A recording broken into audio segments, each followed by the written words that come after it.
এবারে $10 million job করতে চলেছি একজন প্রফেশনাল অ্যাথলিট হিসেবে।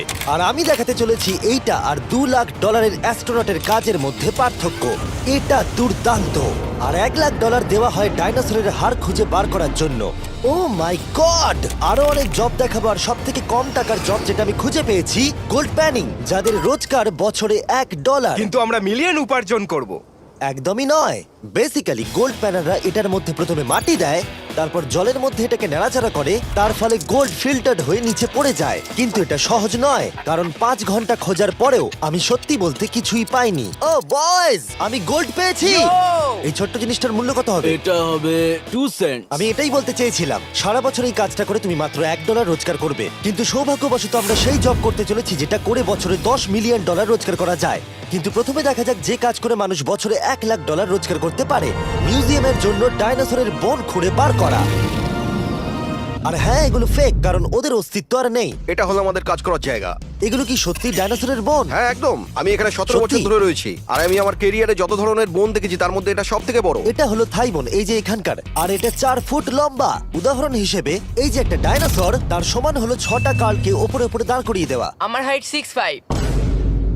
এগুলি মূলত মিনি জ্যাক হ্যামার। এই তো ভালোই করছো। ওর কোনো আইডিয়াই নেই ও কি হ্যাঁ, করছে। ওর কোনো আইডিয়াই নেই। আশ্চর্যের বিষয় হলো এটা করতে গিয়ে আমরা ভয় পেয়ে যাচ্ছিলাম। উপস। একটু সাবধানে। কাজটা একটু এগোতে আমাদের 5 ঘন্টা সময় কেটে গেল।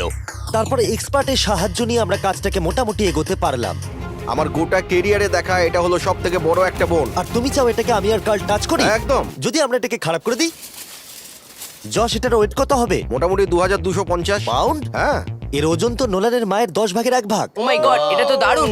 এখন যেহেতু এই হাটটা এতটাই প্রাচীন, তাই আমরা এটাকে তোলার আগে ভালো করে সংরক্ষণ করলাম, না হলে এটা দুটুকরো হয়ে ভেঙে যেত।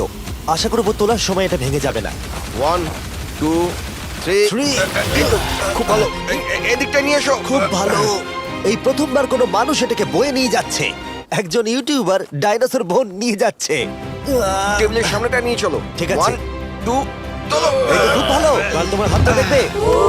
বিশ্বাস করবে কিনা জানি না, কিন্তু এই ডাইনোসর বোনটা তার জায়গা খুঁজে নিল একটা মিউজিয়ামে। আর যেহেতু মিউজিয়াম খুবই বোরিং হয়, তাই আমরা চলে গেলাম $2 লাখ জবে, নাসাতে অ্যাস্ট্রোনট ট্রেনিং। আর আমার প্রথম মিশন হলো একটা অফিসিয়াল লুনার রোভার চালানো। এটা নিশ্চয়ই একদিন চাঁদে থাকবে। হ্যাঁ, এটাতে করেই একদিন আমরা চাঁদে ঘুরে বেড়াবো। ওরা আমাকে কেন এটা চালাতে দিল? দরজাটা খোলো। আমি এটাকে কি করে চালাবো? ওই স্টিকটাকে সামনের দিকে করো। এক্ষুনি? হ্যাঁ, করো, সামনের দিকে করো। অন্য কেউ চালাও, ও আমাদের মেরে ফেলবে। আমার ভয় লাগছে। হ্যাঁ, ঠিক হচ্ছে। ও, এটা তো দারুণ। চলো এবং টুইস্ট করো। ডান দিকে? ডান দিকে বা বাঁ দিকে, যেদিকে খুশি করতে ও মাই পারো। গড, ওখানে তো কার আছে? এটা কি রাস্তায় চালানো লিগ্যাল? হ্যাঁ, এখানে রাস্তায় লিগ্যাল আছে। ও, এটা সত্যি দুর্দান্ত। আমরা সাইড হয়ে যাচ্ছি কেন? আমি জানি না এটা কি করে সোজা চালাবো, আর আমার যেন মনে হচ্ছিল আমি ড্রিঙ্ক করে এটা চালাচ্ছি। কিন্তু তাও আমি এটাকে নাসার লুনার ট্রেনিং ইয়ার্ডে নিয়ে যাওয়ার চেষ্টা করছিলাম, যেখানে আসল টেস্ট ছিল। ও, অফরোডিং। ও গড। ও, এটা তো খুব লাফাচ্ছে। তোমরা চাও এই হিলটা দিয়ে চালিয়ে আমি নিচে নামি? এটার মধ্যে কি কোনো সিট বেল্ট নেই? এখানে একটা সিট বেল্ট আছে, কিন্তু আমরা ইউজ করি না। হ্যাঁ, এখানে সিট বেল্ট আছে, কিন্তু কেউ ইউজ করে না। এটা জেনে ভালো ও, লাগলো। এটা তো খুবই স্টিপ। ও ওরে বাপরে, আমরা কি সত্যি নিচে নামবো? আমার সিট বেল্ট চাই এক্ষুনি। ও মাই গড। দাঁড়াও, আমরা হিল থেকে সাইড হয়ে থামাও, নামছি। থামাও গাড়িটাকে। ঠিক আছে, তোমার হাতটা তুলে নাও যাতে ওরা দেখে আমি চালাচ্ছি। আরে ও তো সত্যি তুলে নিল। ঠিক আছে, আমি আরে, উঠে যাচ্ছি, নিককে না, দিচ্ছি। না, না, না, দাঁড়িয়ে এখানে পড়ো। বসো। না। আমরা কি ফ্রেটারে সাইড হয়ে নামবো? ধরো আমাকে কাল। ধরো আমাকে। ল্যারান, আমি বলতে চাইছি তুমি চাঁদে কিন্তু সার্ভাইভ করতে পারবে না, না। আমি নিশ্চয়ই পারবো। এর পরের ট্রেনিং এ নাসা আমাকে দেখালো তাদের বিশাল স্পেস ফেসিলিটি। ওরে বাবারে, এটা হলো পৃথিবীর দ্বিতীয় বৃহত্তম পুল। সত্যি কথা বলতে মনে হচ্ছিল ওরা আমাদের কি ট্রেনিং দিচ্ছে, বিশেষ করে যখন আমাদেরকে স্পেস স্যুট দেখানো হলো। আমি যতদূর জানি তুমি একটা স্পেস স্যুট পরলেই তুমি অ্যাস্ট্রোনট হয়ে যাবে। কিন্তু এর মধ্যে একটা গন্ডগোল আছে। স্পেস ওয়াকে তোমাকে কি ডায়পার পড়তে হয়? তোমাকে 12 ঘন্টা স্যুটটা পরে থাকতে হবে। ওয়াও, এই নাও। এটা সত্যি একটা অ্যাডাল্ট ডায়পারের মতো। ওকে, আচ্ছা, একটু সাবধানে। হ্যাঁ। এটা হাতে তৈরি করা। এটা পরে কিন্তু অনেকবার স্পেসে ঘোরা হয়েছে। তার মানে আসল অ্যাস্ট্রোনটরা এটা মনে পড়েছে। রেখো, ওই অ্যাস্ট্রোনটটা কিন্তু এর মধ্যে টয়লেট তুমি করেছে। কি এর মধ্যে টয়লেট করেছো? আমি না, এই স্যুটটা নয়। ঠিক আছে। ওকে, আমার পরের মিশন কখন শুরু হবে তুমি এখন থেকে 1 বছর পর কি করবে? ভেবে দেখতে হবে। ওকে ওকে। আমার ট্রেনিং এর ফাইনাল স্টেপে সবথেকে দুর্দান্ত জিনিসটা আমি করেছিলাম। ওরা আমাকে মুন টাচ করতে দিল। না না, এটাকে জোরে টানতে হবে। এটার ওয়েট 9000 পাউন্ড। এটার ওয়েট 9000 পাউন্ড। ভাই, দারুণ। পৃথিবীর মধ্যে এটা সব থেকে বড় চাঁদের পাথরের কালেকশন। আমার বিশ্বাসই হচ্ছে না এটা আমি করতে যাচ্ছি। তুমি এখন জানলে আমাদের ইউটিউব চ্যানেল আছে। হ্যাঁ। ও মাই গড, এগুলো সোজা মুন থেকে নিয়ে আসা হয়েছে। তুমি আমাকে এটা ছুঁতে দেবে, তার কত পার্সেন্ট চার্জ আছে? 0। গতকাল আমরা একটা ডাইনোসরের ফসিল খুঁজে বার করেছি, তাই আমি এই বিষয়ে এক্সপার্ট। আমি এটা টাচ করি। না।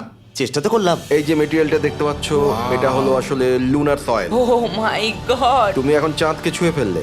ও এটা তো দারুণ। তার মানে এই টিউবের ভেতরে চাঁদের মাটি আছে আর এটাকে নিয়ে আসার পর খোলাই আর হয়নি। তোমরা চেক করনি তাহলে এর ভেতর তো এলিয়েনও থাকতে পারে হ্যাঁ, চাঁদ থেকে আনা হয়েছে তাই থাকতেই পারে। দাঁড়াও। থেকে এটা আমরা চাঁদ শুনলে? থেকে। আর তারপরে আমরা এলিয়েনরা যে সত্যি আছে এটা জানার পরে আমরা গেলাম স্ট্র্যাটোস্ফিয়ারে আমাদের পরের জব করতে। সেখানে নোলান আর কার্ল একটা প্লেন চালাবে। আমি আগে কোনোদিনও প্লেন চালাইনি। আমরা জানি না আমরা কি করছি প্রথম দিনের ফ্লাইট ট্রেনিং এ তোমাদের স্বাগত। আমি মজা করছি না, ছেলেরা প্রথম প্লেন চালাতে চলেছে, তাও আবার মাত্র একবার এই ফ্লাইট সিমুলেটরে প্র্যাকটিস করার পরে।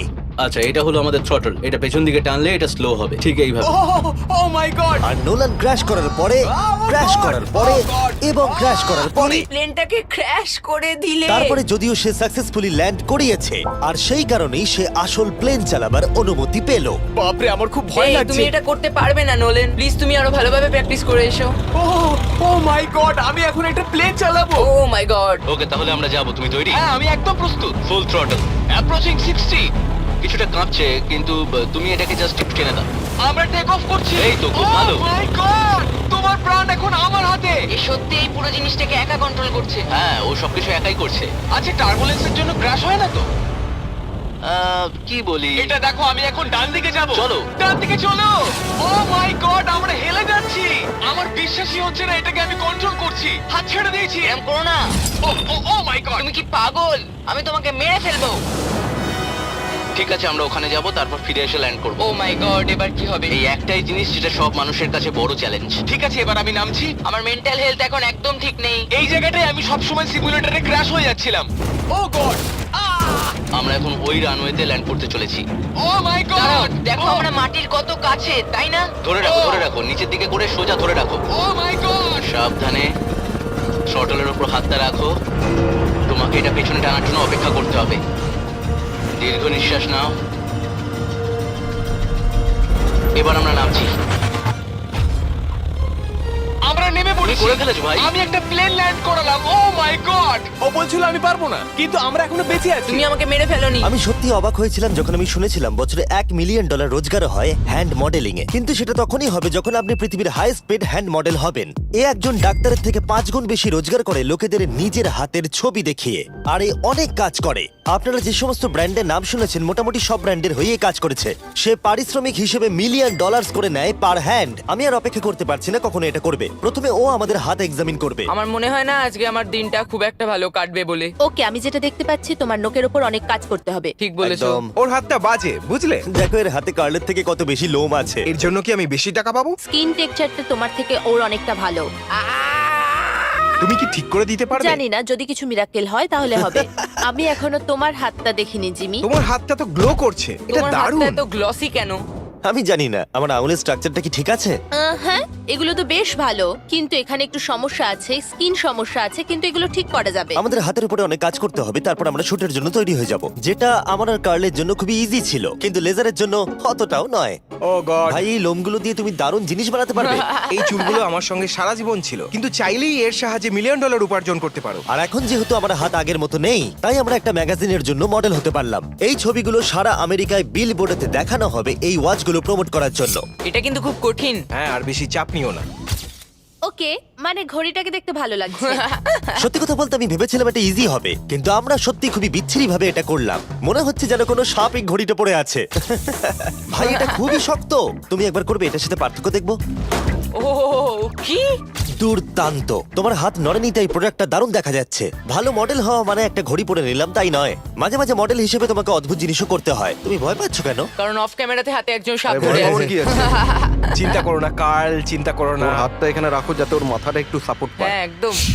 এর মাঝে আমি একটা জিনিস ঢোকাতে চাই, সেটা হলো ইমোর্টালস অফ অ্যাভিয়াম। এর এই ভিডিওর স্পন্সর। একটু এখানটা ধরো। হ্যাঁ ঠিক আছে। এখন এই মডেলিং করছে একটা ওয়াচ, একটা স্নেক আর এই গেমটার। ও এটা দেখো, এটা দুর্দান্ত লাগছে। ইমর্টালস অফ অ্যাভিয়াম হলো একটা ফার্স্ট পার্সন ম্যাজিক শুটার, যেখানে তুমি জ্যাক নামের একজন প্লেয়ার হিসেবে এই পৃথিবীকে বাঁচাবে গার্ল। ও কি আমাকে বাঁচাবে? এবার আমি চাই তুমি এই গেমটার এক্সবক্স ভার্সনের মডেল হও, একটা স্করপিয়ন নিয়ে। না ভাই, এই দেখো তুমি ঠিক এটাকে এইভাবে ধরবে। আচ্ছা এটা হাতে ধরাটা সেফ তো? হ্যাঁ, একদম ঠিক আছে, একদম। নাও নাও নাও, যা বলার বলে দাও, Okay, বলে দাও, আর তো ফটো তুলে ঠিক নাও। আছে, তুমি এই গেমে ডিফারেন্ট টাইপের 25টা ম্যাজিক স্পেল পাবে আর 80টা ডিফারেন্ট ট্যালেন্টকে আনলক করতে পারবে নিজের ক্যারেক্টারকে কাস্টমাইজ করতে। ইমমর্টালস অফ অ্যাভিয়াম এই ফটোটাকে পছন্দ করবে কার্ল? ইমমর্টালস অফ অ্যাভিয়াম আশা করি পছন্দ হবে। কার্ল, আর কিছুক্ষণ এটাকে ধরে রাখো, তারপরেই আমরা এনএফএল প্লেয়ার্স হয়ে যাব।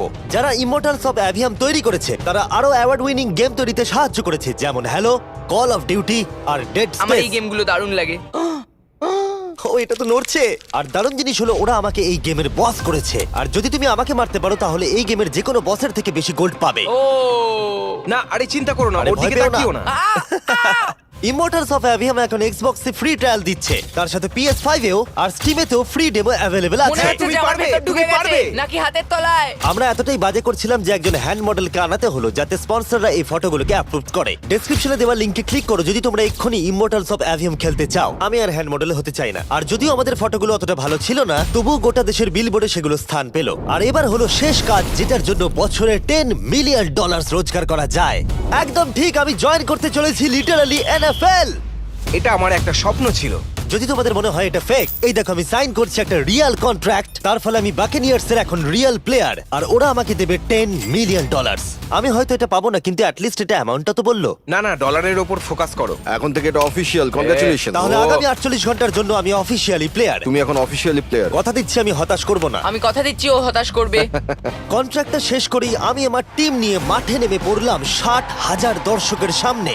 প্রথম স্টেপ হলো ওয়েট ট্রেনিং। এটা হালকা হচ্ছে, ওয়েটটা একটু বাড়িয়ে দিই চলো। এই তো খুব আমার ভালো। মনে হচ্ছিল ওরা আমাকে 10 তোমাকে মিলিয়ন শেষ দেবে। খুব করতে ভালো হবে। হচ্ছে। তুমি কি উইনার নাকি তুমি ফ্যালকন? খুব ভালো। আমি লক্ষ্য করলাম NFL প্লেয়ার হলেই তোমাকে উৎসাহ দিতে সবাই চাচায়। আচ্ছা এই জিনিসটা কি তোমাদের টিমের সবথেকে স্ট্রং প্লেয়ার করে? দেখা যাক এটা আমি একবার করতে পারি কিনা। ওরা এটা 12 বার করে? ওরে বাবা রে। ওরা সাধারণ মানুষ নয়। আমি চাইবো না ওরা আমাকে ধাক্কা মারুক। আরেকটা, চলো তুমি পারবে। ফুটবল। Easy! আরেকবার, কাম অন। NFL এত শক্ত কেন?